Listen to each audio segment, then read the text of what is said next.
So today I want to go over what I think is going to be one of the best Druid builds for Season 1, especially when you're talking about leveling up and starting to get into the end game. And this is going to be a pulverized Druid build, and there's a handful of reasons why I think this is going to be so incredibly strong in Season 1. First off being that you'll be able to follow the entirety of this build, and at minimum, it will be as strong as it is right now. And then on top of that, it'll be very easy to add some of the new gems from Season 1 into this build just to make it stronger. And second being that this is just one of the strongest builds in the game for leveling up and for gearing up and leveling up as you get into the end game. So once you get level 50 up to even going to level 100, this is easily one of the best builds for doing that quickly and efficiently. And another really good thing about this build, especially when talking about leveling up and getting into the end game, is you don't need any unique items, but once you get Vasily's Prayer, this build does get stronger and much more fluid to play, but you don't need this. And the primary difference between not having Vasily's Prayer is that when you're in Grizzly Rage, you're not able to use your Earthen Bulwark, which if you're not doing super hard content isn't really a big deal, and you can't use Earth Spike, which is a range generator, but when you're in Grizzly Rage, it just turns Earth Spike into Maul, meaning you still have a generator, it's just melee instead of ranged. So it makes it a little bit more clunky to play, but this helmet absolutely is not needed. And the main aspect that makes this build work is Pulverize creates a shockwave that travels forward, dealing up to 200% of its damage to targets in the path. You're also going to want to be using a two-handed weapon and having this aspect on that, because this will massively increase the damage of your Pulverize. Normally your Pulverize is just a small AoE, but with this aspect it also adds the massive range to the ability, but it doesn't remove the original way the ability is used. So if you're in a specific range, you can hit people with the normal damage of the Pulverize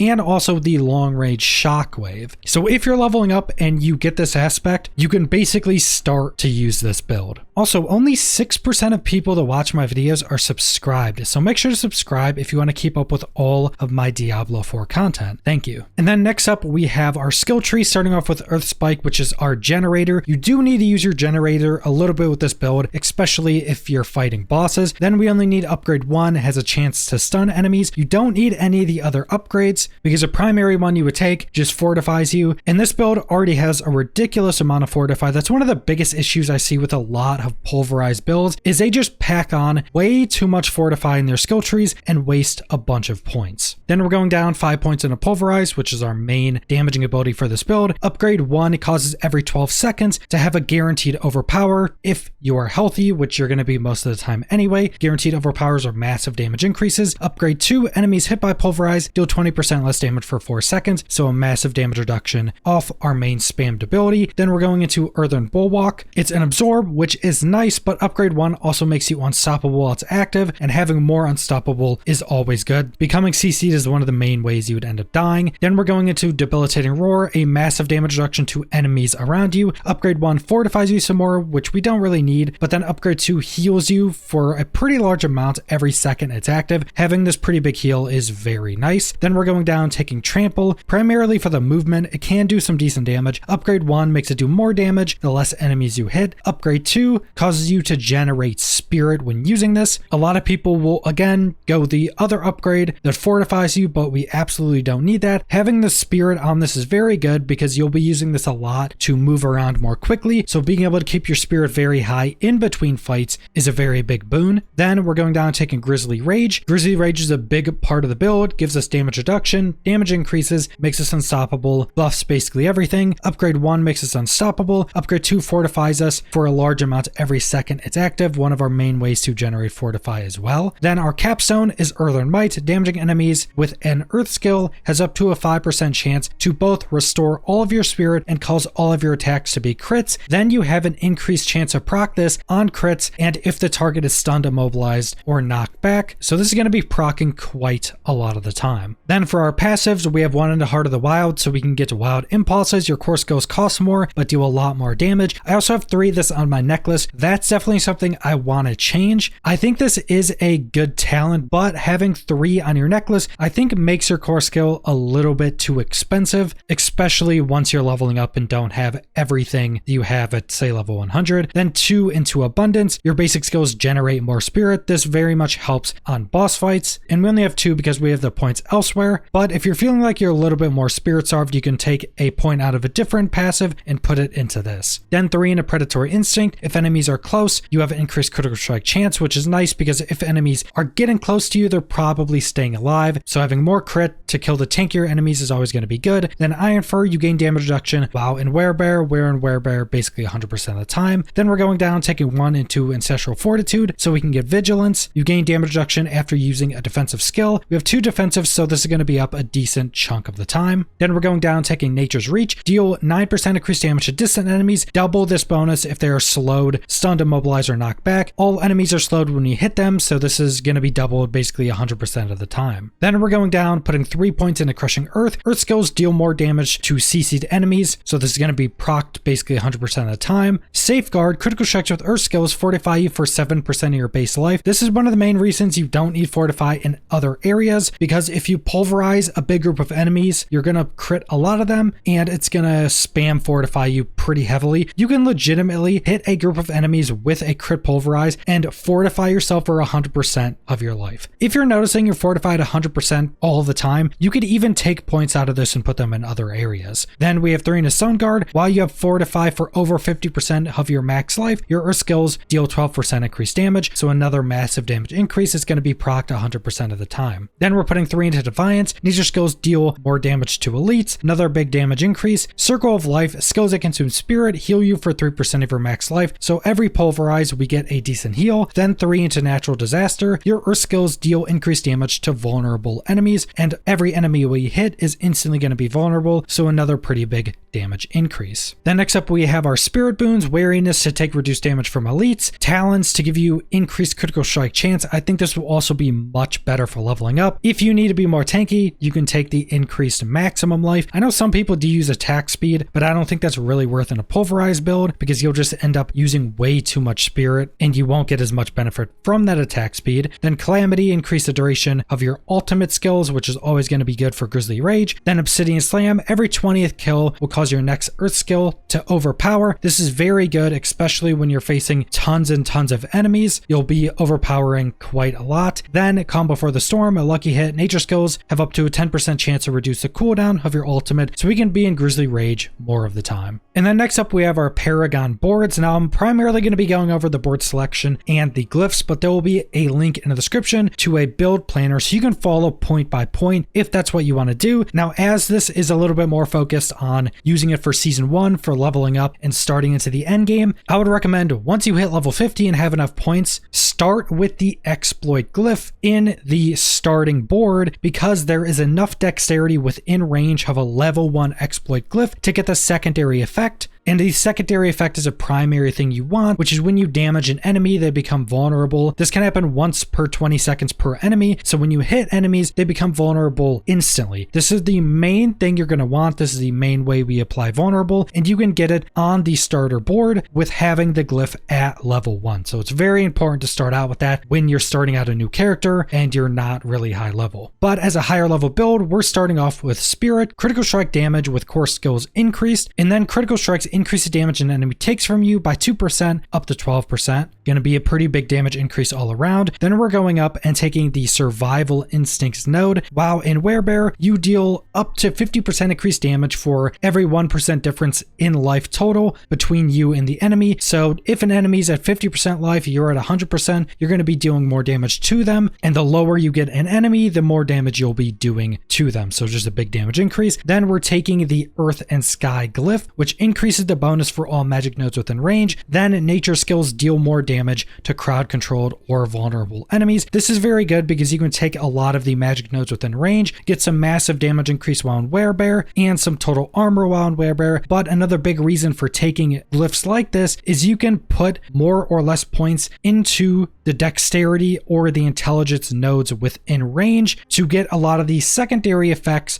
of other rare nodes throughout the board. So as you can see, I have 2 dexterity nodes within range of this because I needed the extra dexterity to get the secondary effects of rare nodes further in the board. So say this shapeshifter node right here, I get the secondary effect for more damage because I have enough dexterity for that, and you get a lot of dexterity per point for being within range of this glyph. Then we're going to the left, taking Earthen Devastation. Your earth skills deal increased damage to enemies afflicted by crowd control, which is going to be 100% of the time, so just a massive multiplicative scalar. Then the glyph here is werebear, increased damage while in werebear. Secondary is take reduced damage while in werebear, just massive damage increases and massive damage reduction. Then we're going to the left of that, taking Ancestral Guidance. After spending 75 spirit, you deal increased damage for 5 seconds, just another massive damage increase. But another big part of this board is the Reclamation rare node. This gives you +2 spirit on kill, which is massive in all AoE situations. Then there's also 2 rare nodes that give you another additional 2 spirit on kill. So now you'll get 4 spirit on kill, which when you're in AoE situations is massive. Then we're going up, we're taking the Inner Beast node, but we're not taking the legendary node itself, and we're using the Undaunted glyph. Increase damage while fortified, take reduced damage while fortified, just massive damage increase, massive damage reduction. Then we're going over to the left and we're taking the Constricting Tendrils node, but again we're not taking the legendary node itself. And then we're using the Exploit glyph. The primary reason for this, to get the secondary effect, so anytime we hit an enemy they become vulnerable. And then next up we have our uniques and our legendary aspects. And like I mentioned, you don't need any uniques for this build to work, but you can get Vassaley's Prayer, which is going to allow you to still use Earthen Bulwark and Earth Spike while in Grisly Rage. And this causes all your Earth skills to also be werebear skills, so some additional scaling, and all Earth skills now fortify you for some additional amount, which isn't really needed, but this does make the build much more fluid to play. And for a more leveling version of this build, once you get an Insatiable Fury, it's very good to use because this is generally better for speed farming. It gives you the plus ranks to all werebear skills, which all of our skills are werebear in this version of the build. It makes your werebear form permanent, which is helpful, and the stats on it are decent. You actually get a pretty big damage increase with this chest piece, and once you have this, you don't have to worry about a well-rolled chest piece. Now, if you don't have Vassaley's Prayer, use a helmet and use the Ballistics aspect, which gives you plus rank to all earth skills while you have Fortify, so it's just plus rank to all your skills. And then if you don't have the Insatiable Fury unique chest piece, use a chest piece with the increased damage reduction from using a basic skill, and just basically get all damage reduction stats on your chest piece. And as we went over, the main aspect this build is built around is Pulverize creates a shockwave that does massively increased damage, hits basically everything on your screen. You want that on a 2-handed weapon. Then on our necklace, your core skills deal up to 60% increased damage based on your Fortify. This is basically going to be maxed out 100% of the time, and this is up to 60% multiplicative, so this is actually a pretty massive damage increase. Then on one of our rings, Pulverize is now an earth skill and leaves behind a small damaging area. We primarily want Pulverize to be an earth skill because it adds a massive amount of additional scaling effects to our Pulverize. Then our other ring, restore up to 4 of your primary resource when you crowd control an enemy. And because of another one of our aspects, we crowd control every enemy you hit, so this is going to be massive in most situations. Then on our gloves, the duration of Grisly Rage is increased by 5 seconds, and additional critical strikes with Grisly Rage increase your critical strike damage by 10%. This stacks, so you can just get massive increases to your critical strike damage the longer you're in Grisly Rage. Then on our legs, you want Disobedience, increased armor scaling, one of the best defensive aspects in the game. Then on our boots, damage from earth skills slow enemies by up to 50% for 5 seconds. This is how we crowd control enemies with any damage we deal. Now the slow amount doesn't matter, so if you get one with 25%, it's basically the exact same. We just want this to apply any amount of slow. The slow amount really doesn't matter that much. And then next up we have our gems and gear stats. On your weapon, you're going to want critical strike damage to crowd controlled enemies. That'll be procced 100% of the time. In your armor, you want damage reduction while fortified, which will be procced 100% of the time. Then in your jewelry, you want increased armor. Now once season 1 starts, you won't be using normal gems in your jewelry jewelry pieces, you'll be using the new Season 1 mechanic, which is based around these new gems that are only in your jewelry pieces. So that'll be one change specifically for Season 1. Now we're currently using 2 uniques, but if you don't have these uniques, on your helmet, we already went over the aspect you want. In the stats, you would want stuff like cooldown reduction, max life, percent total armor, and something like willpower. On your chest, you just want basically all damage reduction stats. Damage reduction while fortified, total armor and werebear is good, damage reduction from distant, damage reduction from close. Anything that's going to make you tanky is going to be good for your chest piece. On your gloves, you're going to want ranks to pulverize, critical strike chance, and I currently have critical strike with earth skills and overpower. I think I could change out those stats to be lucky hit chance, and then maybe keep the critical strike with earth skills. Lucky hit would definitely be a big upgrade to your gloves. I know some people do use attack speed still, but I don't think that's very good for pulverized build, especially when still leveling up. On our legs, you want all damage reduction stats, damage reduction while in werebear, damage reduction while fortified, damage reduction from distant, damage reduction from close, damage reduction or total armor, all really good stats. On our boots, you want increased movement speed, spirit cost reduction is pretty good, increased willpower can be pretty good, and then dodge chance can also be really good. The fortified generation is basically a dead stat on my boots, so that's a pretty big upgrade I could go for. And the implicit to give you increased movement speed after evading is also really good because this is a slower moving build. On your weapon, you're gonna want a staff, which is damage to crowd controlled enemies, which will be 100% of the time. Then on the affix rolls, another damage to crowd controlled enemies is good. Damage to distant is actually really good and I think underrated for killing basically any non-elite enemies, even elites you want at longer ranges, but being able to just insta-kill full packs of enemies that are at longer range is really nice and that helps. And then damage to slowed enemies is very good because it's such a high roll and will be procced all the time. I have critical strike damage with earth skills, which I think can be better because you can also have vulnerable and core skill damage, which are really good. So I think removing the critical strike damage with earth skills, changing that to core skill or vulnerable damage would be better. Then my amulet is probably one of my worst rolled pieces. Spirit cost reduction is nice. I have werebear skill damage because I couldn't roll anything else. It was just getting too expensive. Ranks to wild impulses is decent, but I